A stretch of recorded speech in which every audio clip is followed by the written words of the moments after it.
قل إن كنتم تحبون الله فاتبعوني يحببكم الله আল্লাহ পাক রব্বুল আলামিন কে আল্লাহ পাক রব্বুল আলামিন আল্লাহ নবীকে ডাক দিয়ে বলতেছেন, দোস্ত আপনি আপনার উম্মতকে জানায় দেন, কোন উম্মত যদি বলে আমি আল্লাহ পাক রব্বুল আলামিনকে ভালোবাসি, আল্লাহকে মহব্বত করি, সে যেন আগে আপনি নবীর অনুসরণ করে। কার অনুসরণ করে? রাসূলের অনুসরণ করে। অপর হাদিসের মধ্যে আল্লাহ নবী সাল্লাল্লাহু আলাইহি ওয়াসাল্লাম জানায় দেয়, মান আহাব্বা সুন্নতি ফাকাদ আহাব্বানি কানা মাই ফিল জান্নাহ। যেই বান্দা আমার সুন্নাতের অনুসরণ করলো, সে কেমন যেন আমি নবীকে অনুসরণ করলো, আর যে আমি নবীকে অনুসরণ করলো, কাল কিয়ামতের ময়দানে সে আমি নবীর সঙ্গে জান্নাতের মধ্যে থাকবে। নবীর সঙ্গে জান্নাতের মধ্যে থাকার কপাল লাগে যারা বলে আমি নবীর সুন্নাতের অনুসরণ করব না, আগে ফরজের দাম দিব, ফরজের গুরুত্ব দিব, নবীর সুন্নাতের দরকার নাই। তার মানে গোপন বাহ্যিক দিক দিয়ে একটা জিনিস বোঝা যায়, যেহেতু সে নবীর সুন্নাতের দাম দিতে চায় না, সেহেতু সে নবীর সঙ্গে জান্নাতেও থাকতে চায় না। ঠিক না বাবু? ঠিক আছে না? এরকম লোক সমাজে আছে না নাই? অহরহ আছে। যদি বলা হয় ভাই তুমি টুপি পরো না কেন, যদি বলা হয় তুমি দাড়ি রাখো না কেন, যদি বলা হয় তুমি নবীর সমস্ত সুন্নাতের অনুসরণ করো না কেন, কি বলে ডাইরেক্ট কোরআনে কোন জায়গায় আসেনি। অথচ দাড়ির কথা এমন একটা সুন্নাত, যে সুন্নাতটা সব মরার পরে বন্ধ হয়ে যায়, কিন্তু দাড়ির সুন্নাতটা জীবন থেকে যায়। ঠিক কিনা? আমাদের সমাজে এমন লোক আছে না নাই? তারা আবার বড় বড় ইসলামী দলের লোক দাবি করে। ঠিক কিনা? এক নম্বর, নবীকে যদি ভালোবাসার দাবিদার হয়, আল্লাহ নবী বলেন আমার যত সুন্নাত আছে সমস্ত সুন্নাতের অনুসরণ করতে হবে। আর যদি আমাকে ভালোবাসার দাবিদার হও, দ্বিতীয় নম্বরে আমার উপরে বেশি বেশি দরুদ পাঠ করতে হবে। কুরআনুল কারীমের ভিতরে আল্লাহ পাক রব্বুল আলামিন বলেন, ইন্নাল্লাহা ওয়া মালাইকাতাহু ইউসাল্লুনা আলান নবী ইয়া আইয়ুহাল্লাযীনা আমানু সাল্লু আলাইহি ওয়া সাল্লিমু তাসলিমা। আল্লাহ পাক রব্বুল আলামিন স্বয়ং এবং আল্লাহর সাথে সাথে যত ফেরেশতা আছে আল্লাহ সৃষ্টি করেছেন, সমস্ত ফেরেশতারা নবীর উপরে দরুদ পাঠ করে। ও ঈমানদার যারা তোমরা মুমিন মুসলমান হয়েছো, তাদের প্রতিও আমার একটা বার্তা থাকবে, তোমরাও নবীর প্রতি বেশি বেশি দরুদ পাঠ করো। এবার আমাদের মনে প্রশ্ন আসতে পারে, আমরা তো উপকার ছাড়া কোনো কাজ করি না, আমরা তো ফায়দা ছাড়া কোনো কাজ করি না, ইনাম লাগবে। আল্লাহ নবী সাল্লাল্লাহু আলাইহি ওয়াসাল্লাম তাদের জন্য ঘোষণা দিয়ে দেন, যেই বান্দা নবীর পর একবার দরুদ পাঠ করবে, কাল কিয়ামতের ময়দানে আল্লাহর নবীর শাফাআত তার জন্য ওয়াজিব হয়ে যাবে। দ্বিতীয় আরেকটা হাদিসের মধ্যে আছে, যেই বান্দা নবীর পরে সকালে 20 বার এবং বিকালে 20 বার দরুদ পাঠ করবে, তার কাল কিয়ামতের ময়দানে সে নবীর সঙ্গে কাল কিয়ামতের ময়দানে সে নবীর আশে বসে থাকতে পারবে। এখন মনে করেন মুষলধারে বৃষ্টি হচ্ছে, বৃষ্টির মধ্যে এক ভাই ছাতা নিয়ে যায়, আপনি যেমন ওই ভাইয়ের ছাতার তলে যাওয়ার দ্বারা বৃষ্টির পানি থেকে রক্ষা পাবেন, কাল কিয়ামতের ময়দানে আপনি যদি নবীর আশেপাশে থাকতে পারেন, তাহলে ওই কঠিন কিয়ামতের ময়দানের আযাব থেকে আপনি রক্ষা পাবেন। শুধু তাই নয়, ওই কিয়ামতের ময়দান কত কঠিন ময়দান, কত ভয়ঙ্কর ময়দান হবে। আজ দুনিয়ার মধ্যে 70 lakh lakh crore crore mile mile kilo kilo উপরে সূর্য, ওই সূর্যের তাপের যন্ত্রণায় আমরা গরমের সময় বাঁচতে পারি না, এত গরম এসি লাগে। কিন্তু কাল কিয়ামতের ময়দানে হাদিসের মধ্যে আছে, ওই সূর্য মানুষের 1 বিঘা মাথার উপরে, কোন কোন রিওয়ায়েতে আছে 1 হাত মাথার উপরে, কোন কোন রিওয়ায়েতে আছে 1 কিলো উপরে দেওয়া হবে। ওই কাল কিয়ামতের ময়দানে এমন মুহূর্তে যদি তুমি নবীর আশেপাশে থাকতে পারো বান্দা, তাহলে তুমি নবীর সঙ্গে ভালো জায়গায় স্থান পাওয়া। এই হলো নবীর উপরে দুরূদ পাঠ করার ফায়দা। শিবলি নোমানী রাহমাতুল্লাহি আলাইহি বড় একজন আলেম এবং বুজুর্গের নাম। ওই শিবলি নোমানী রাহমাতুল্লাহি আলাইহি একবার হজ করার জন্য কাবা করে গিয়েছে। যা দেখে একজন 25 বছরের যুবক বাক্কায় তো বলে সাল্লাল্লাহু আলাইহি ওয়াসাল্লাম, মসজিদের মধ্যে ঢুকে তাও বলে সাল্লাল্লাহু আলাইহি ওয়াসাল্লাম, বের হয় একই দোয়া। ওই বান্দা যা করে সব সময় বান্দা একই দোয়া পড়ে। এবার 3 দিন লক্ষ্য করার পর শিবলি নোমানী রাহমাতুল্লাহি আলাইহি যুবককে ডাক দিয়ে বলতেছেন, ওগো যুবক, তোমাকে দেখি খাওয়ার সময় তুমি একই দোয়া পড়ো, তোমাকে দেখি তুমি যখন মসজিদে যাও তাও তুমি একই দুরূদ পাঠ করো, মসজিদ থেকে বের হও তাও দেখি একই দুরূদ পাঠ করো। ও যুবক, কি জন্য তুমি এই দুরূদ পাঠ করো? ওই যুবক ডাক দিয়ে বলতেছেন, ওগো আল্লাহর ওলি, আমি দুরূদের মধ্যে এত মজা পেয়েছি, এত স্বাদ পেয়েছি, আপনি অন্য কোন আমলের মধ্যে আমি এত স্বাদ পাই নাই। শিবলি নোমানী রাহমাতুল্লাহি আলাইহি ডাক দিয়ে যুবককে বলতেছেন, ওগো যুবক, তুমি দুরূদের মধ্যে কি এমন মজা পেয়েছো যার কারণে তুমি খাইতে গেলেও দুরূদ পাঠ করো, ঘুমাইতে গেলেও দুরূদ পাঠ করো, বান্দা তুমি মসজিদে দাও তাও দুরূদ পাঠ করো, কিসের জন্য? যুবক ডাক দিয়ে কয়, ওগো আল্লাহর ওলি, আমি কিছু বছর আগে আমার বাবার সঙ্গে হজে এসেছিলাম। যখন আমি হজে আসি, হজ করা শেষ, বাড়ির দিকে আমার কাফেলা রওনা হবে। আগে জামানায় সিস্টেম ছিল, কোনো প্লেন ছিল না, হেলিকপ্টার ছিল না, হয়তো উট কিংবা ঘোড়ার পিঠে সওয়ার হয়ে যাওয়া লাগতো। এমন সময় আমার বাবা অসুস্থ, আমার বাবা কোনো ঘোড়ার পিঠের উপরে, উটের পিঠের উপরে উঠবে এমন কোন সিচুয়েশন নাই। আমি আমার কাফেলাকে ডাক দিয়ে বলতেছি, ও কাফেলার ভাইরা, তোমরা যাও যাও, তোমরা আমার বাবার জন্য অপেক্ষা করো না। আমার বাবা যখন সুস্থ হবে, আমি আমার বাবাকে নিয়ে বাড়ির দিকে রওনা হব। 1 দিন 2 দিন যায়, 3 দিন যায়, কিছুদিন যাওয়ার পরে তার বাবা সুস্থ হয়েছে, তার বাবাকে নিয়ে সে রওনা হয়েছে। মরুভূমির মধ্যে হঠাৎ আবার তার বাবা অসুস্থ, কি করবে? যুবক চিন্তায় পড়ে একবার ডান দিকে তালাশ করে সাহায্য তালাশ করার জন্য, বান্দা একবার বাম দিকে দৌড়ায় সাহায্য তালাশ করার জন্য, একবার সামনে যায় একবার পিছনে যায় সাহায্য তালাশ করার জন্য। তাকে কি সাহায্য করবে এমন কেউ মরুভূমির মধ্যে ধারের কাছেও কেউ নাই। যুবক হতাশ হইয়া ক্লান্ত শরীরে ঘুমায় গেছে।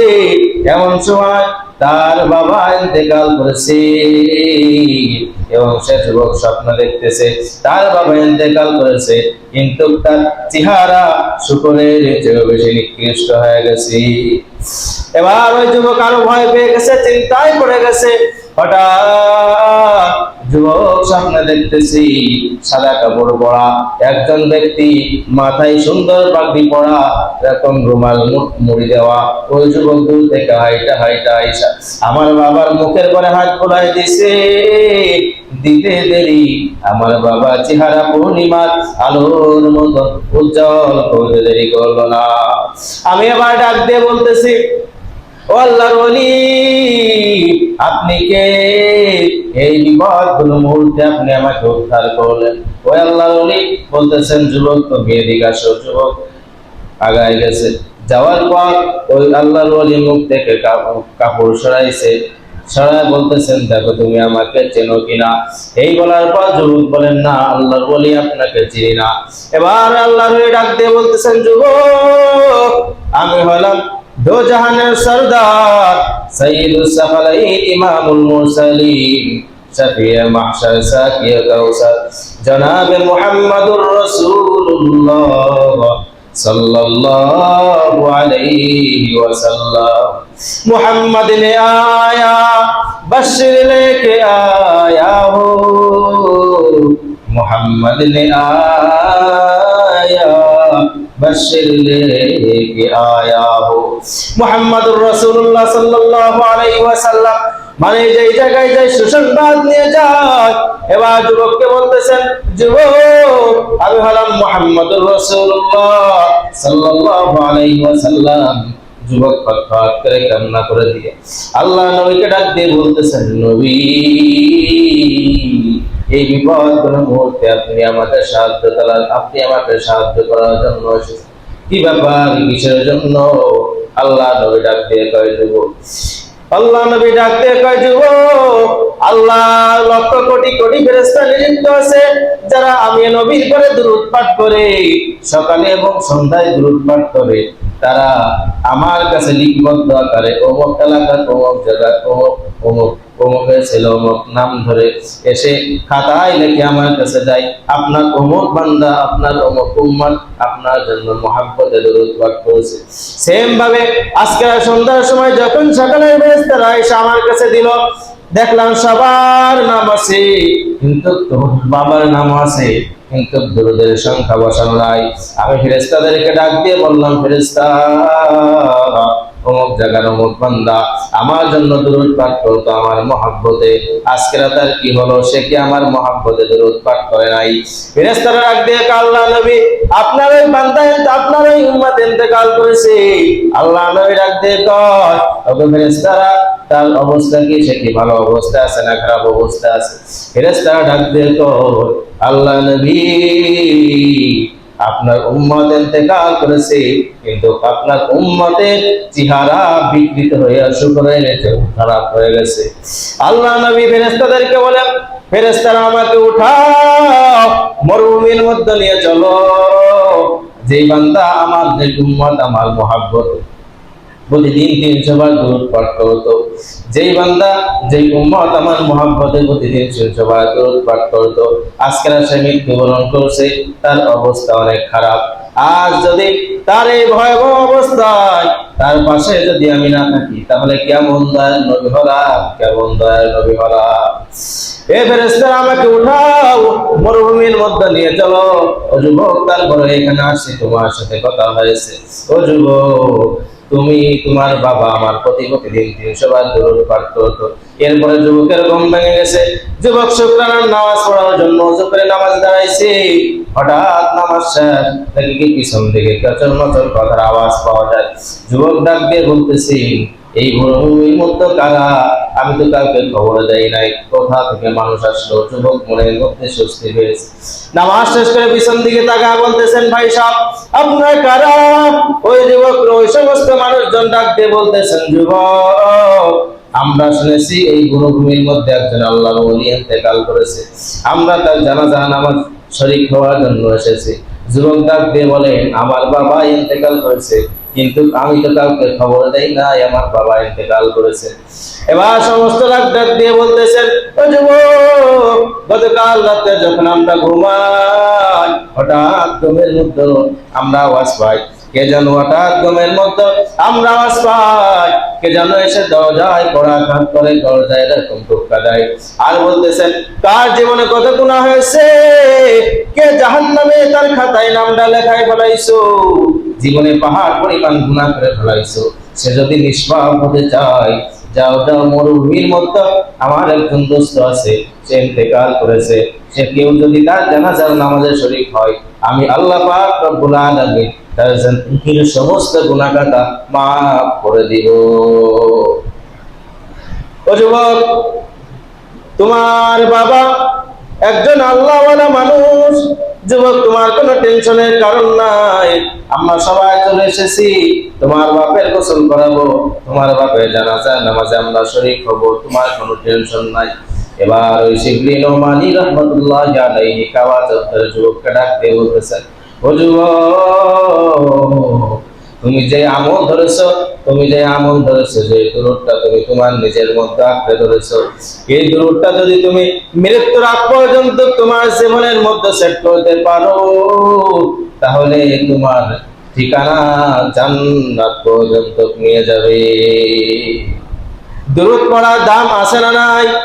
দুরূদের ফজিলত আছে না নাই? দুরূদের অনেক ফজিলত।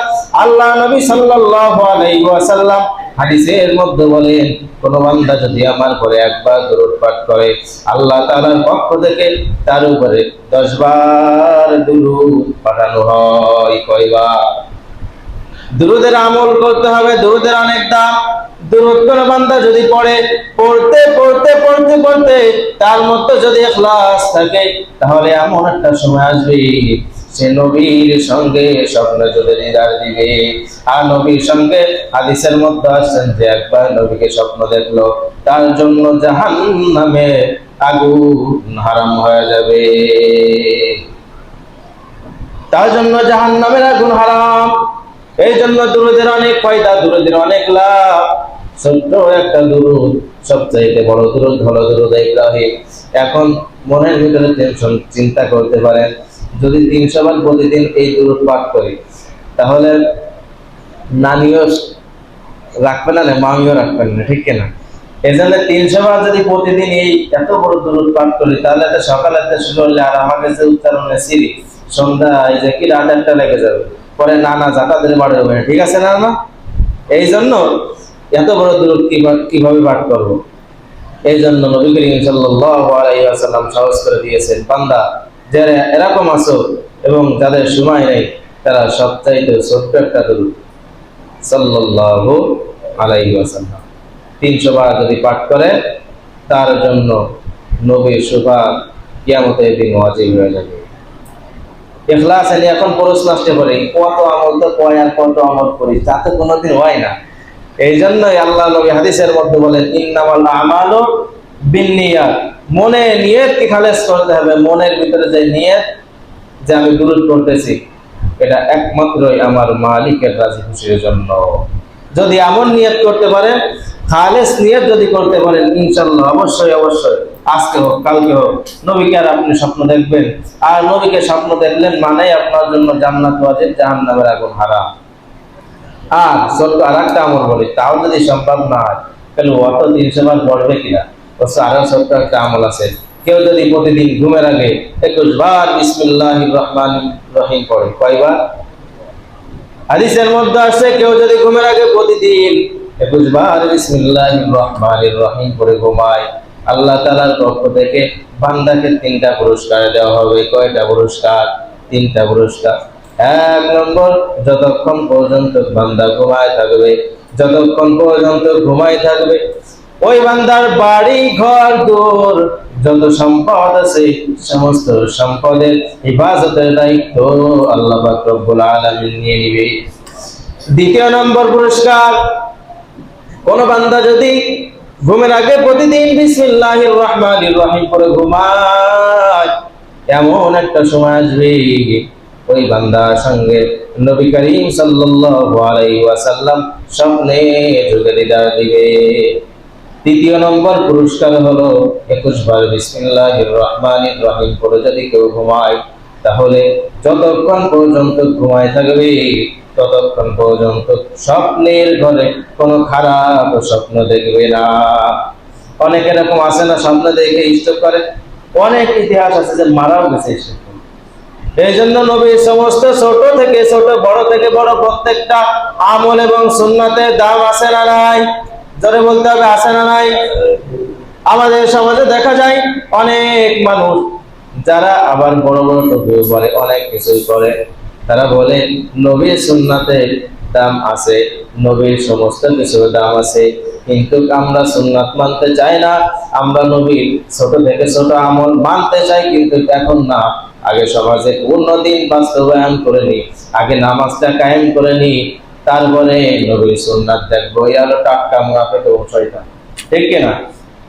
কুরআন নেক্সট সূরাতে একরকমের আছে না যে শয়তানের ধোঁকা, পুরা কয় কি আগে নামাজটা কোনো মতে কায়েম করতে পারলেই হয়, ফরজ জানে ঠিক, এরপরে সব ঠিক। আর আল্লাহ তাআলা এবং রাসূল কি করে, আগে সুন্নাত নফল ঠিক, এরপরে সমস্ত কিছু। আবার এই নিয়ে কুরআনুল কারীমের ভিতরে তো আল্লাহ আয়াত এবং অনেক হাদিস আছে না, কিন্তু এটার দিকে লক্ষ্য নাই কারণ। আগে আমরা ফরজ টানাটানি করি, কেমন যেন নবীর সুন্নাতের গুরুত্ব নেই, নবীর মুহাব্বত নেই আমাদের ভিতরে, অথচ নবীর মুহাব্বতই আগে আমাদের জন্য জরুরি, ঠিক কিনা? আর এরকম নবীর সুন্নাত না মানলে, নবীর ছোটখাটো আমল না মানলে, তার প্রতি ইত্তেবা অনুসরণ না করলে, সেটার আমল আকলা কাকে দেয় এত পরিমাণ খারাপ হয়, একটা নিকৃষ্ট সমাজে একটা কীট হয়ে পরিণত হয়, ঠিক কিনা? এবং এই সমস্ত শ্রেণীর এই হুজুররাই হলো এই ইসলামী দলের লোকরাই হলো বড় বড় আল্লামা এবং হুজুরদেরকে নিয়ে গালিগালাজ করে। মুহিবুল্লাহ বাবুনগরী, তারপরে মধুপুরীর বিশ্বাস, ইনাগের পায়ের ধুলার সমান তাদের বড় আল্লামাও না। তারা যেই পরিমাণ আমাদের নড়াইল জেলার অনেক ইসলামী দলের অনেক ছাত্র সংগঠনের নেতারাও এই সমস্ত আলেমদেরকে নিয়ে এই গালিগালাজ করে, যে উচ্চারণা ফেসবুকের মধ্যে করে, তার জন্মের সমস্যা না হলে সে কখনো এমন গালিগালাজ করতে পারে না, ঠিক কিনা? এই জন্য নবীকে যদি মহাব্বত করে দুইটা জিনিস, একটা হলো সমস্ত নবীর সুন্নাতের অনুসরণ করতে হবে, দ্বিতীয় নম্বর কি? এক নম্বর নবীর সুন্নাত, আর দ্বিতীয় নম্বর হলো নবীর পরে দুরূদ পাঠ।